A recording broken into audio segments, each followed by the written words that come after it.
Welcome back to A Clock in the Journal, where timeless tales come alive. Today we step into the world of mystery, romance, and clever intrigue with Maurice Leblanc's The Wedding Ring, from the Confessions of Arsène Lupin. Prepare to follow the gentleman thief through a case where a simple band of gold hides secrets far greater than its size. Yvonne Durigny kissed her son and told him to be good. You know your grandmother Durigny is not very fond of children. Now that she has sent for you to come and see her, you must show her what a sensible little boy you are. And, turning to the governess, don't forget, Fräulein, to bring him home immediately after dinner. Is Monsieur still in the house? Yes, Madame. Monsieur le Comte is in his study. As soon as she was alone, Yvonne Durigny walked to the window to catch a glimpse of her son as he left the house. He was out in the street in a moment, raised his head and blew her a kiss, as was his custom every day. Then the governess took his hand with, as Yvonne remarked to her surprise, a movement of unusual violence. Yvonne leant further out of the window, and when the boy reached the corner of the boulevard, she suddenly saw a man step out of a motor car and go up to him. The man, in whom she recognized Bernard, her husband's confidential servant, took the child by the arm, made both him and the governess get into the car, and ordered the chauffeur to drive off. The whole incident did not take 10 seconds. Yvonne, in her trepidation, ran to her bedroom, seized a wrap, and went to the door. The door was locked, and there was no key in the lock. She hurried back to the boudoir. The door of the boudoir also was locked. Then, suddenly, the image of her husband appeared before her, that gloomy face which no smile ever lit up, those pitiless eyes in which, for years, she had felt so much hatred and malice.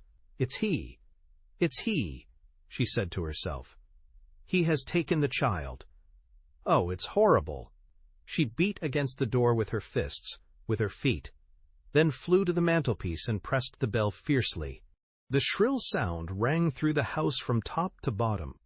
The servants would be sure to come. Perhaps a crowd would gather in the street, and, impelled by a sort of despairing hope, she kept her finger on the button. A key turned in the lock. The door was flung wide open. The Count appeared on the threshold of the boudoir, and the expression of his face was so terrible that Yvonne began to tremble. He entered the room. 5 or 6 steps separated him from her. With a supreme effort she tried to stir, but all movement was impossible, and when she attempted to speak, she could only flutter her lips and emit incoherent sounds. She felt herself lost. The thought of death unhinged her. Her knees gave way beneath her, and she sank into a huddled heap. With a moan, the Count rushed at her and seized her by the throat. "Hold your tongue. Don't call out," he said in a low voice. "That will be best for you." Seeing that she was not attempting to defend herself, he loosened his hold of her and took from his pocket some strips of canvas ready rolled and of different lengths. In a few minutes Yvonne was lying on a sofa, with her wrists and ankles bound, and her arms fastened close to her body. It was now dark in the boudoir. The Count switched on the electric light and went to a little writing desk where Yvonne was accustomed to keep her letters. Not succeeding in opening it, he picked the lock with a bent wire, emptied the drawers, and collected all the contents into a bundle, which he carried off in a cardboard file. "Waste of time, eh?" he grinned. "Nothing but bills and letters of no importance. No proof against you. Ta, I'll keep my son for all that, and I swear before heaven that I will not let him go." As he was leaving the room, he was joined, near the door, by his man Bernard. The two stopped and talked, in a low voice, but Yvonne heard these words spoken by the servant. "I have had an answer from the working jeweler. He says he holds himself at my disposal." And the Count replied, "The thing is put off until 12 o'clock midday, tomorrow. My mother has just telephoned to say that she could not come before." Then Yvonne heard the key turn in the lock and the sound of steps going down to the ground floor, where her husband's study was. She long lay inert, her brain reeling with vague, swift ideas that burnt her in passing, like flames. She remembered her husband's infamous behavior, his humiliating conduct to her, his threats, his plans for a divorce, and she gradually came to understand that she was the victim of a regular conspiracy, that the servants had been sent away until the following evening by their master's orders, that the governess had carried off her son by the Count's instructions and with Bernard's assistance, that her son would not come back and that she would never see him again. "My son!" she cried. "My son!" Exasperated by her grief, she stiffened herself with every nerve, with every muscle tense, to make a violent effort, and she was astonished to find that her right hand, which the Count had fastened too hurriedly, still retained a certain freedom. Then a mad hope invaded her, and slowly, patiently, she began the work of self-deliverance. It was long in the doing. She needed a deal of time to widen the knot sufficiently, and a deal of time afterward, when the hand was released, to undo those other bonds which tied her arms to her body and those which fastened her ankles. Still, the thought of her son sustained her, and the last shackle fell as the clock struck 8. She was free. She was no sooner on her feet than she flew to the window and flung back the latch, with the intention of calling the first passer-by. At that moment a policeman came walking along the pavement. She leant out. But the brisk evening air, striking her face, calmed her. She thought of the scandal, of the judicial investigation, of the cross-examination of her son. Oh, heaven! What could she do to get him back? How could she escape? The Count might appear at the least sound, and who knew but that, in a moment of fury, she shivered from head to foot, seized with a sudden terror. The horror of death mingled in her poor brain with the thought of her son, and she stammered with a choking throat, "Help! Help!" She stopped and said to herself, several times over, in a low voice, "Help! Help!" as though the word awakened an idea, a memory within her, and as though the hope of assistance no longer seemed to her impossible. For some minutes she remained absorbed in deep meditation, broken by fears and starts. Then, with an almost mechanical series of movements, she put out her arm to a little set of shelves hanging over the writing desk, took down 4 books, one after the other, turned the pages with a distraught air, replaced them, and ended by finding between the pages of the 5th a visiting card on which her eyes spelt the name, Horace Velmont, followed by an address written in pencil, Cercle de la Rue Royale. And her memory conjured up the strange thing which that man had said to her a few years before, in that same house, on a day when she was at home to her friends. "If ever a danger threatens you, if you need help, do not hesitate. Post this card, which you see me put into this book, and, whatever the hour, whatever the obstacles, I will come." With what a curious air he had spoken these words, and how well he had conveyed the impression of certainty, of strength, of unlimited power, of indomitable daring. Abruptly, unconsciously, acting under the impulse of an irresistible determination, the consequences of which she refused to anticipate, Yvonne, with the same automatic gestures, took a pneumatic delivery envelope, slipped in the card, sealed it, directed it to Horace Velmont, Cercle de la Rue Royale, and went to the open window. The policeman was walking up and down outside. She flung out the envelope, trusting to fate. Perhaps it would be picked up, treated as a lost letter, and posted. She had hardly completed this act when she realized its absurdity. It was mad to suppose that the message would reach the address, and madder still to hope that the man to whom she was sending could come to her assistance. Whatever the hour, whatever the obstacles.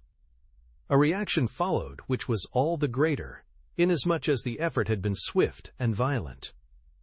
Yvonne staggered, leant against a chair, and, losing all energy, let herself fall. The hours passed by, the dreary hours of winter evenings, when nothing but the sound of carriages interrupts the silence of the street. The clock struck, pitilessly. In the half-sleep that numbed her limbs, Yvonne counted the strokes.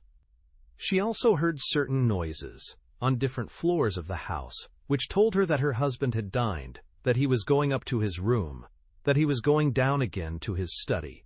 But all this seemed very shadowy to her, and her torpor was such that she did not even think of lying down on the sofa, in case he should come in. The 12 strokes of midnight, then 12:30, then 1.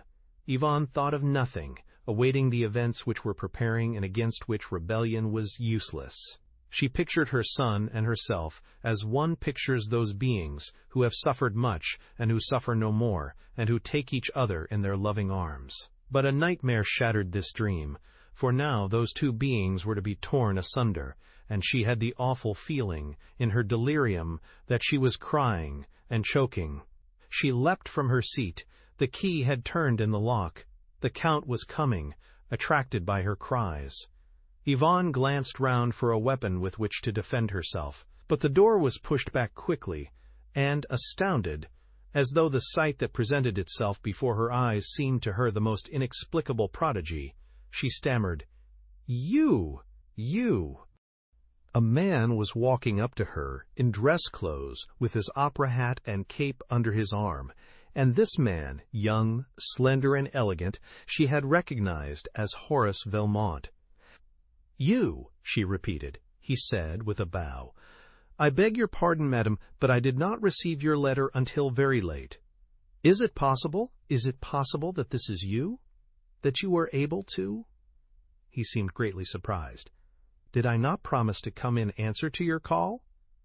Yes, but, well, here I am, he said with a smile. He examined the strips of canvas from which Yvonne had succeeded in freeing herself and nodded his head, while continuing his inspection.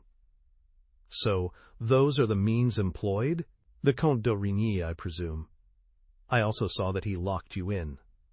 But then the pneumatic letter? Ah, through the window. How careless of you not to close it. He pushed both sides to. Yvonne took fright. Suppose they hear? There is no one in the house. I have been over it. Still, your husband went out 10 minutes ago. Where is he? With his mother, the Comtesse d'Origny. How do you know? Oh, it's very simple. He was rung up by telephone, and I awaited the result at the corner of this street and the boulevard. As I expected, the Count came out hurriedly, followed by his man. I at once entered with the aid of special keys. He told this in the most natural way, just as one tells a meaningless anecdote in a drawing-room. But Yvonne, suddenly seized with fresh alarm, asked, Then it's not true? His mother is not ill? In that case, my husband will be coming back. Certainly. The Count will see that a trick has been played on him, and in 3/4 of an hour at the latest? Let us go. I don't want him to find me here. I must go to my son. One moment. But don't you know that they have taken him from me? That they are hurting him, perhaps? With set face and feverish gestures, she tried to push Leblanc back. He, with great gentleness, compelled her to sit down and, leaning over her in a respectful attitude, said in a serious voice, Listen, madame, and let us not waste time, when every minute is valuable. First of all, remember this. We met 4 times, 6 years ago.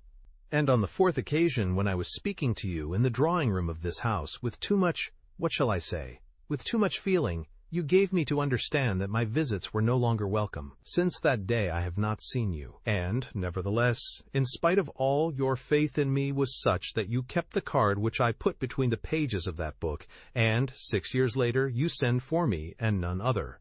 That faith in me I ask you to continue. You must obey me blindly.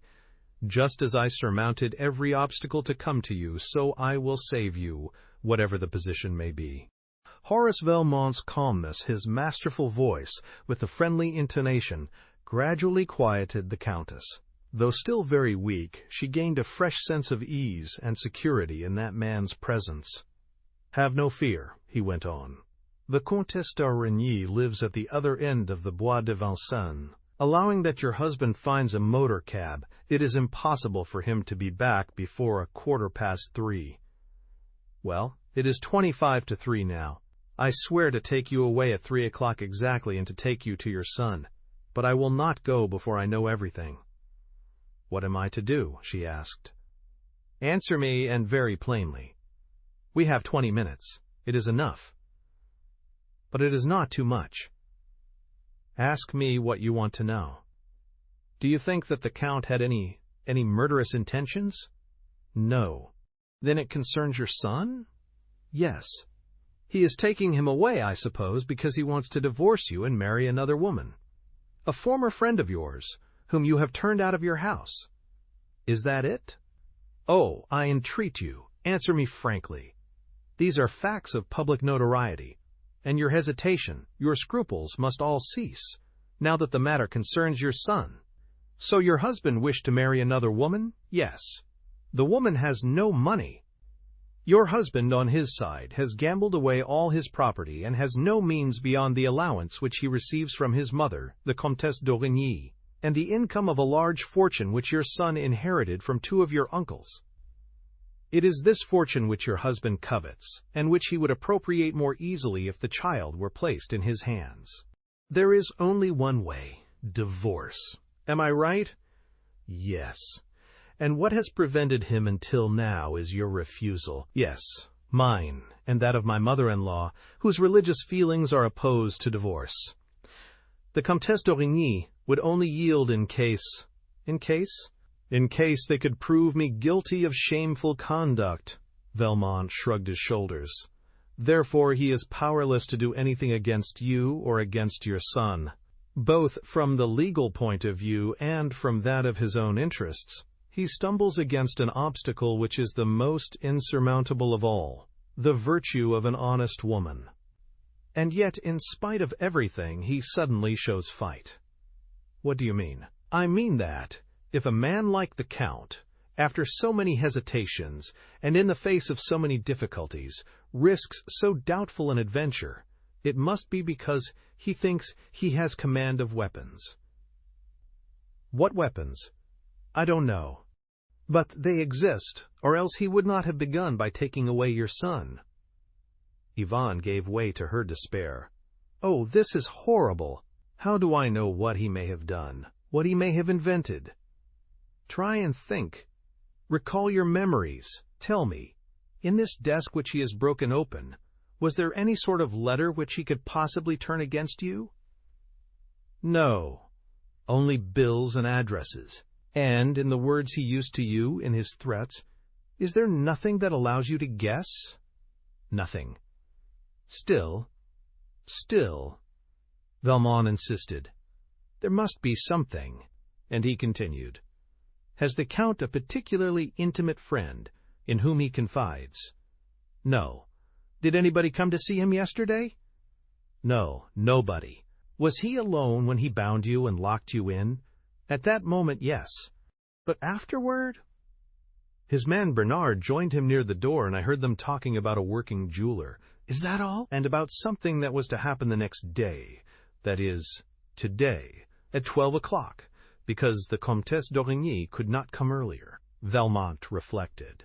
Has that conversation any meaning that throws a light upon your husband's plans? I don't see any. Where are your jewels? My husband has sold them all. You have nothing at all left? No. Not even a ring? No, she said, showing her hands. None except this. Which is your wedding ring? Which is my wedding? She stopped, nonplussed. Valmont saw her flush as she stammered. Could it be possible? But no. No, he doesn't know. Valmont at once pressed her with questions, and Yvonne stood silent, motionless, anxious-faced.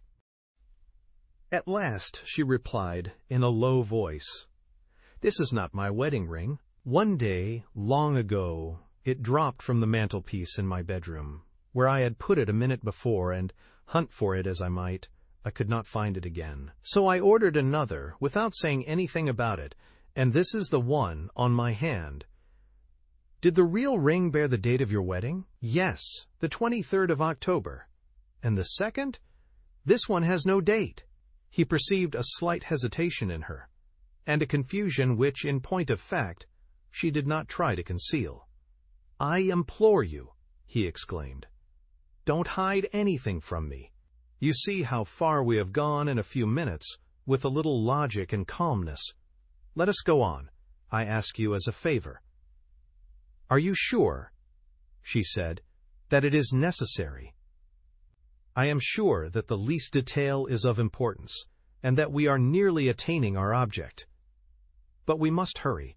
This is a crucial moment." "I have nothing to conceal," she said, proudly raising her head. "It was the most wretched and the most dangerous period of my life. While suffering humiliation at home, outside I was surrounded with attentions, with temptations, with pitfalls, like any woman who is seen to be neglected by her husband. Then I remembered. Before my marriage, a man had been in love with me. I had guessed his unspoken love, and he has died since. I had the name of that man engraved inside the ring, and I wore it as a talisman. There was no love in me, because I was the wife of another. But in my secret heart there was a memory, a sad dream, something sweet and gentle that protected me." She had spoken slowly, without embarrassment, and Valmont did not doubt for a second that she was telling the absolute truth. He kept silent, and she, becoming anxious again, asked, "Do you suppose that my husband—" He took her hand, and, while examining the plain gold ring, said, "The puzzle lies here. Your husband, I don't know how, knows of the substitution of one ring for the other. His mother will be here at 12 o'clock. In the presence of witnesses, he will compel you to take off your ring, and in this way he will obtain the approval of his mother and, at the same time, will be able to obtain his divorce, because he will have the proof for which he was seeking." "I am lost," she moaned. "I am lost." "On the contrary, you are saved. Give me that ring, and presently he will find another there, another which I will send you, to reach you before 12, and which will bear the date of the 23rd of October. So—" He suddenly broke off. While he was speaking, Yvonne's hand had turned ice-cold in his, and raising his eyes, he saw that the young woman was pale, terribly pale. "What's the matter? I beseech you." She yielded to a fit of mad despair. "This is the matter, that I am lost. This is the matter, that I can't get the ring off. It has grown too small for me. Do you understand? It made no difference, and I did not give it a thought. But today, this proof, this accusation, oh, what torture! Look, it forms part of my finger. It has grown into my flesh, and I can't.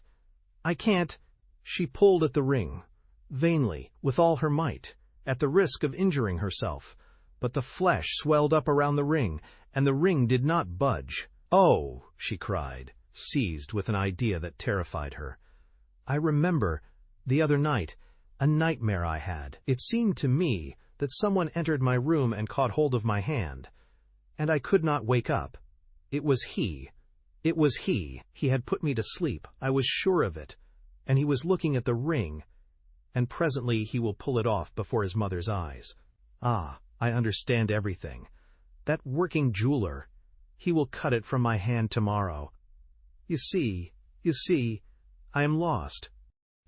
She hid her face in her hands and began to weep. But amid the silence, the clock struck once, and twice, and yet once more, and Yvonne drew herself up with a jerk. "There he is!" she cried. "He is coming!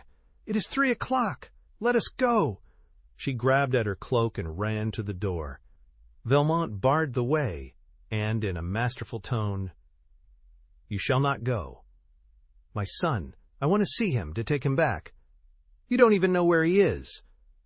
"I want to go." "You shall not go. It would be madness." He took her by the wrists. She tried to release herself, and Valmont had to employ a little force to overcome her resistance. In the end, he succeeded in getting her back to the sofa, then in laying her at full length, and, at once, without heeding her lamentations, he took the canvas strips and fastened her wrists and ankles. "Yes," he said, "it would be madness. Who would have set you free? Who would have opened that door for you? An accomplice? What an argument against you! And what a pretty use your husband would make of it with his mother! And besides, what's the good? To run away means accepting divorce. And what might that not lead to? You must stay here." She sobbed. "I'm frightened. I'm frightened. This ring burns me. Break it. Take it away. Don't let him find it. And if it is not found on your finger, who will have broken it? Again, an accomplice. No, you must face the music, and face it boldly, for I answer for everything. Believe me, I answer for everything. If I have to tackle the Comtesse d'Origny bodily, and thus delay the interview, if I had to come myself before noon, it is the real wedding ring that shall be taken from your finger, that I swear, and your son shall be restored to you." Swayed and subdued, Yvonne instinctively held out her hands to the bonds.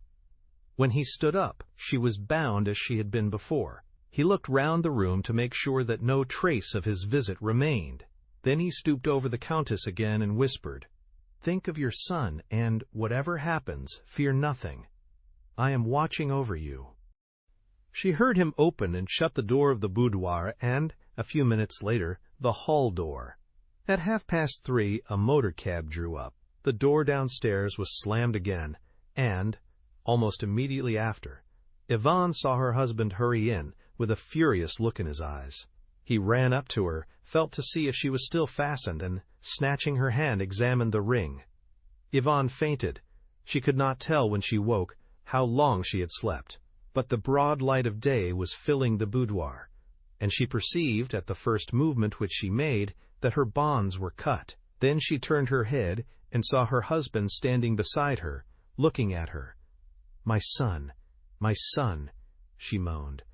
"I want my son," he replied, in a voice of which she felt the jeering insolence.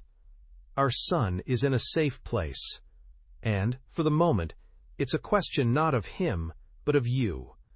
We are face to face with each other, probably for the last time, and the explanation between us will be a very serious one. I must warn you that it will take place before my mother. Have you any objection?" Yvonne tried to hide her agitation and answered, "None at all." "Can I send for her?" "Yes, leave me in the meantime. I shall be ready when she comes." "My mother is here." "Your mother is here?" cried Yvonne in dismay, remembering Horace Velmont's promise. "What is there to astonish you in that? And is it now? Is it at once that you want to—" "Yes." "Why? Why not this evening? Why not tomorrow?" "Today and now," declared the Count. A rather curious incident happened in the course of last night, an incident which I cannot account for, and which decided me to hasten the explanation. "Don't you want something to eat first?" "No. No. Then I will go and fetch my mother." He turned to Yvonne's bedroom. Yvonne glanced at the clock. It marked 25 minutes to 11. "Ah," she said with a shiver of fright. 25 minutes to 11? Horace Velmont would not save her, and nobody in the world, and nothing in the world would save her, for there was no miracle that could place the wedding ring upon her finger. The Count, returning with the Comtesse d'Origny, asked her to sit down. She was a tall, lank, angular woman, who had always displayed a hostile feeling to Yvonne. She did not even bid her daughter-in-law good morning, showing that her mind was made up as regards the accusation. "I don't think," she said, "that we need speak at length. In 2 words, my son maintains—" "I don't maintain, mother," said the Count. I declare on my oath that 3 months ago, during the holidays, the upholsterer, when laying the carpet in this room and the boudoir, found the wedding ring, which I gave my wife, lying in a crack in the floor. Here is the ring. The date of the 23rd of October is engraved inside." "Then," said the Countess, "the ring which your wife carries, that is another ring which she ordered in exchange for the real one. Acting on my instructions, Bernard, my man, after long searching, ended by discovering in the outskirts of Paris, where he now lives, the little jeweler to whom she went. This man remembers perfectly and is willing to bear witness that his customer did not tell him to engrave a date, but a name. He has forgotten the name, but the man who used to work with him in his shop may be able to remember it. This working jeweler has been informed by letter that I required his services, and he replied yesterday, placing himself at my disposal. Bernard went to fetch him at 9 o'clock this morning. They are both waiting in my study." He turned to his wife. "Will you give me that ring of your own free will? You know," she said, "from the other night, that it won't come off my finger. In that case, can I have the man up? He has the necessary implements with him." "Yes," she said, in a voice faint as a whisper. She was resigned. She conjured up the future as in a vision. The scandal, the decree of divorce pronounced against herself, the custody of the child awarded to the father.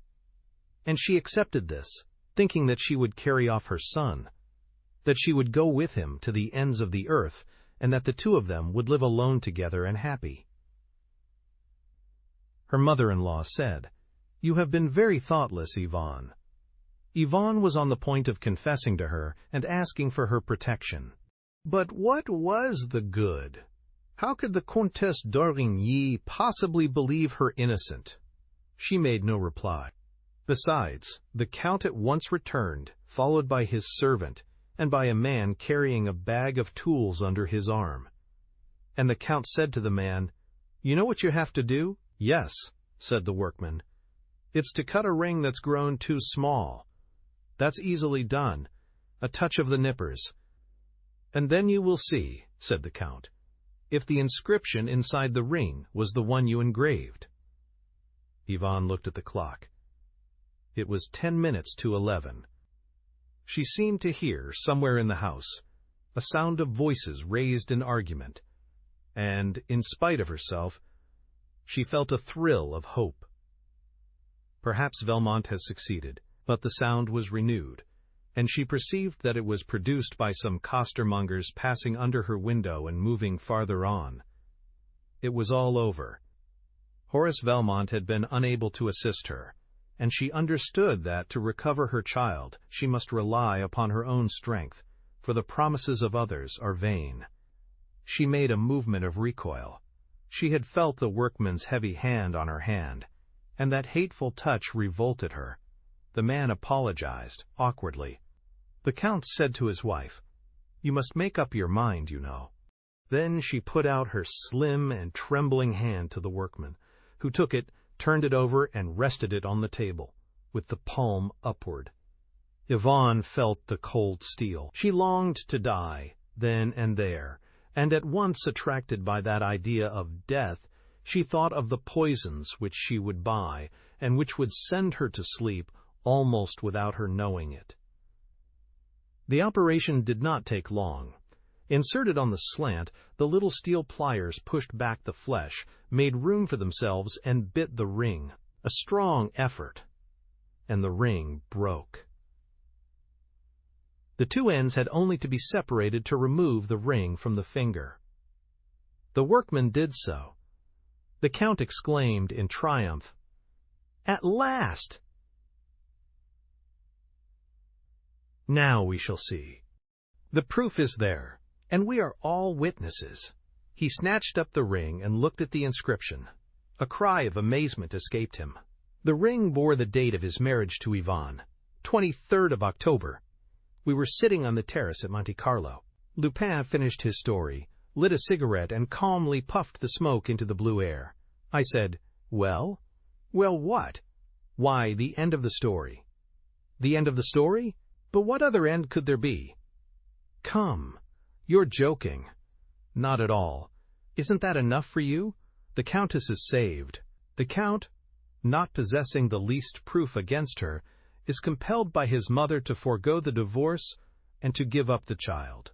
That is all. Since then he has left his wife, who is living happily with her son, a fine lad of 16. Yes, but the way in which the Countess was saved?" Lupin burst out laughing. "My dear old chap, Lupin sometimes condescends to address me in this affectionate manner. My dear old chap, you may be rather smart at relating my exploits, but by Jove, you do want to have the I's dotted for you. I assure you the Countess did not ask for explanations." "Very likely.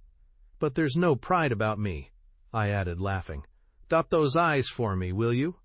He took out a 5-franc piece and closed his hand over it. "What's in my hand?" "A 5-franc piece." He opened his hand. The 5-franc piece was gone. You see how easy it is.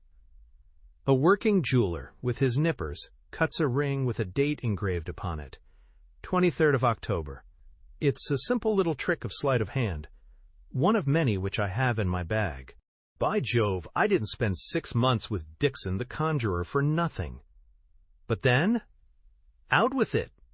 The working jeweler was Horace Belmont, was good old Lupin, leaving the Countess at 3 o'clock in the morning. I employed the few remaining minutes before the husband's return to have a look round his study. On the table I found the letter from the working jeweler. The letter gave me the address. A bribe of a few louis enabled me to take the workman's place, and I arrived with a wedding ring ready cut and engraved. Hocus pocus, pass. The Count couldn't make head or tail of it. "Splendid!" I cried, and I added, a little chaffingly in my turn, "But don't you think that you were humbugged a bit yourself on this occasion?" "Oh, and by whom, pray?" "By the Countess? In what way?" Hang it all, that name engraved as a talisman. The mysterious Adonis who loved her and suffered for her sake. All that story seems very unlikely, and I wonder whether, Lupin, though you be, you did not just drop upon a pretty love story, absolutely genuine and none too innocent. Lupin looked at me out of the corner of his eye. "No," he said. "How do you know? If the Countess made a misstatement in telling me that she knew that man before her marriage, and that he was dead, and if she really did love him in her secret heart, I, at least, have a positive proof that it was an ideal love, and that he did not suspect it. And where is the proof? It is inscribed inside the ring which I myself broke on the Countess's finger, and which I carry on me. Here it is. You can read the name she had engraved on it." He handed me the ring. I read, "Horace Belmont." There was a moment of silence between Lupin and myself, and, noticing it, I also observed on his face a certain emotion, a tinge of melancholy. I resumed. "What made you tell me this story, to which you have often alluded in my presence?" "What made me?" He drew my attention to a woman still exceedingly handsome, who was passing on a young man's arm. She saw Lupin and bowed. "It's she," he whispered. "She and her son." "Then she recognized you?" "She always recognizes me, whatever my disguise. But since the burglary at the Château de Thibermesnil, the police have identified the two names of Arsène Lupin and Horace Belmont." "Yes." "Therefore she knows who you are." "Yes." "And she bows to you?" I exclaimed in spite of myself. He caught me by the arm and, fiercely, "Do you think that I am Lupin to her? Do you think that I am a burglar in her eyes? A rogue? A cheat? Why, I might be the lowest of miscreants. I might be a murderer even, and still she would bow to me." "Why? Because she loved you once? Rot! That would be an additional reason, on the contrary, why she should now despise me." "What then?" "I am the man who gave her back her son.